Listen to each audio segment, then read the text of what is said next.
From the very first dungeon in The Legend of Zelda, bosses have always been a central figure in every Zelda game. You find yourself getting excited about who or what the boss may be and what tactics will be used to defeat it. There have been many great bosses over the entire series that range in all shapes and sizes. And they're so significant that they can make a bad dungeon good or a good dungeon bad. Some are so memorable they can stick with you for years, decades, or even an entire lifetime. For this ranking, we did take into consideration final bosses and non-dungeon bosses. We are two guys playing Zelda, and this is our top 10 Zelda bosses.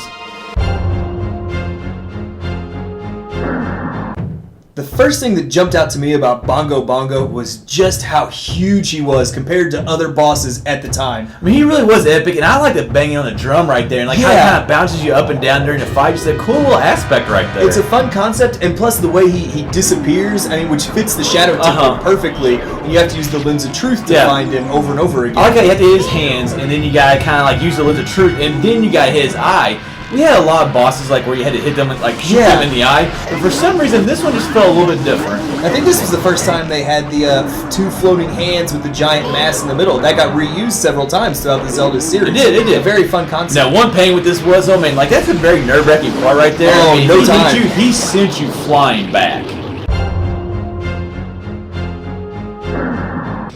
Now this boss is just awesome. Why? Because you can roll. I mean, you get to roll, you have spikes on you, you get to hit an enemy with spikes, and then there's also ramping. I mean, this thing has everything to it. It does, and that's one thing that Majora's Mask did so well, is that the boss fights were a little different because you got to use these transformation masks that just added whole new dimensions to these boss fights. Exactly. And I like all the obstacles. I mean, you can see the lightning right there, and then we had stuff falling almost the whole time. Later on, like we got light orbs or whatever those things are. We had bombs blowing up later on. There was just a lot of different aspects. And there's no better feeling than when you land the perfect hit on this guy where you get right against his body, you get like 5 or 6 hits in it all at once. It's just a And I love how you got more electricity as you got closer and closer to beating him. The theme. Oh my goodness, the theme. This boss fight. This might be my favorite final boss fight theme. Just very epic. I just absolutely love the room. I mean, it's got like this big old high room. I mean, it used to be a bedroom. I love the story behind the boss before you fight him, which we don't get that a lot with bosses. We don't. Just a lot of little things that build up to it, but then also getting to use the ball and chain. Yes, it is a great weapon. It was used exceptionally in this boss fight right here. And running around on the ice and seeing the reflection. Yeah, like how you see up. Yes, I love that. It might be the only time in a Zelda game I liked being on an icy platform. That's a good point, yeah, because we do not like being on ice. But yeah, I mean, everything just came together really well right here. It did. I love the banter back and forth between these two, and it's really one of the main things that attracted me to this boss fight. And just having two of them in general, I thought was very well done, and one of the first times we'd seen it in a Zelda game, having two bosses. And I love how the mirror shield was used. I think it's the best it's ever been used in a Zelda game, but like, you know, repelling each of their own powers back against the other sister, which is a very good concept. Oh man, it could be a struggle sometimes too, but it was fun, just deflecting the fire at the ice, just very, very well done. And then like here in a second, like the formation into one, like right here. Oh man. And Red, she's winking at me. She's winking at me right here, okay? You can have the Psycho Witch. Well, actually, now you mentioned it, I don't think I want her though. But charging up the shield with the elements and repelling it back at her again was just such a fun idea, and then getting in there and finishing her off with your sword. When I first saw Levias, all I could think of was, oh my god, this is the Windfish. I mean, they look so similar, but this was just an epic boss fight. Flying through the sky. You see how huge Levias is right there, and we finally get to use our Loftwing for a battle. It was so fun to, like I said, finally fight a boss with the Loftwing. We hadn't gotten to use him like that at all in this game. Speaking of that, though, it's kind of neat that this is our only non-dungeon boss. Yeah, like a lot of people, like, you know, don't really count him as a boss, but I think he is. And just right there, I mean, jumping on his back, and you can kind of still see that we're still floating through the sky. I thought it was just amazing. It was, and I can't tell you how many times I missed that sky. yeah, he is tough to land on a little bit, but then, like right here, like hitting these green, whatever you want to call it, balls back at him, and how this thing moved back and forth, left and right. I just love that whole concept. Oh crap. I remember the first time I saw Ganon rising right there, I was like, I'm going to die. I am going to die in this boss fight.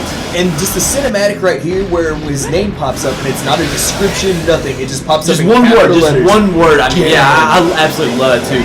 And then we got the whole ring of fire on the outside, and we're fighting on the crumbled castle. You got the ruins. I just love the whole setting of this fight. It is, and just his sense of scale and of the moment here at the very end of Ocarina of Time. You're fighting this giant pig monster Ganon. It just felt very, very important. It was really the first time that Ganon was actually this big. I mean, it was. We had fought him previously, but he was never on a scale like this. And then the sword to the face, awesome.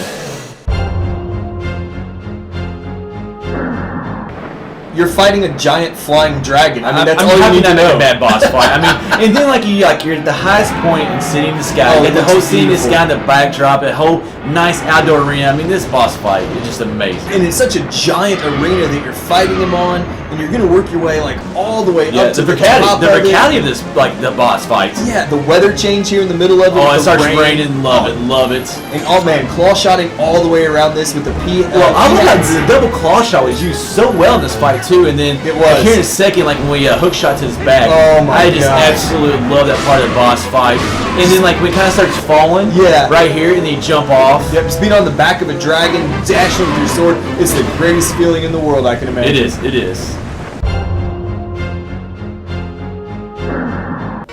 One thing I love about Demise is how we don't even meet him until right before we fight him, and just his whole muscular look. I mean, this guy is really intimidating. You combine that with the fiery red hair he's got, love that. And then the giant black sword. It is a very scary and look. Just the whole setting that we're fighting him in. First of all, where do we even find him? Yeah. And then you got the weather change, you got the reflective surface. I mean, it just all came together to make, in my opinion, the best boss fight, the final boss fight ever. And I love how, speaking of the weather change, it's the bolts of lightning are literally charging your skyward strike. It's such a great touch. It was cool. There's a fatal blow right here, and actually how you missed the first 2 times, and you keep on getting closer and closer, but then finally here at the end you get him. And it's such a great feeling when you finally land that fatal blow on Demise. Kalatos might be the best example of a boss matching the dungeon. You've got his golden part that matches the upper half of Ancient Cistern, and the purple matches the lower underworld half. And also the theme just went very well with this boss. And also the whip, I thought was used exceptionally well in this whole boss fight. Using it to rip his arms off, I thought was very well done. Then these giant blades. Oh, these 6 swords right here. Goodness. I mean, when I first saw this, this is like what an epic feeling boss feels like. And then slicing his legs to bring him down with his own giant sword. With his own giant sword. Just the fact that you're using a giant sword was awesome. And then just wailing away at that center chest piece to get to, I guess, what you would call his heart.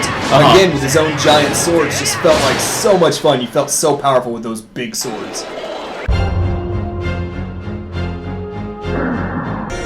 Spinner, man. The spinner, it made this boss fight. He is very epic, but the spinner is the reason I love this boss fight so much. It was both of our favorite item from any Zelda game. So when you do as a boss where you ride it the entire time, riding these rails, bouncing off just the cinematic right there, circling around him. Then, I did love those obstacles right there. It made it a lot harder to hit his spine. It did. And then the second part of the battle right here. When you're riding the walls, it's my favorite part in any Zelda game. I agree. And plus, when you've got the fireballs he's shooting at you, the spinners coming at you, it's so nerve-wracking trying to stay on the rails. And Link looks so small on that scale. He looks very tiny in this boss fight. Like I said, all the obstacles that they had, it made it very challenging to get to the top, but it was just very fun.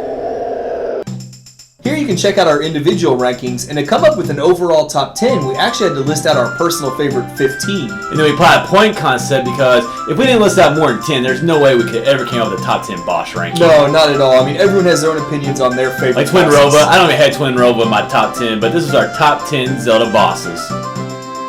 If you like this video, please be sure to subscribe to our channel where we post Zelda videos weekly. And give us a follow on Twitter where we talk about Zelda-related topics every single day. If you want to see another top 10 video, click on the video on the left for Hick's top 10 Zelda dungeons. The video on the right will send you to our Skyward Sword dungeon ranking. Or click at the bottom to be sent to a playlist of all our ranking videos.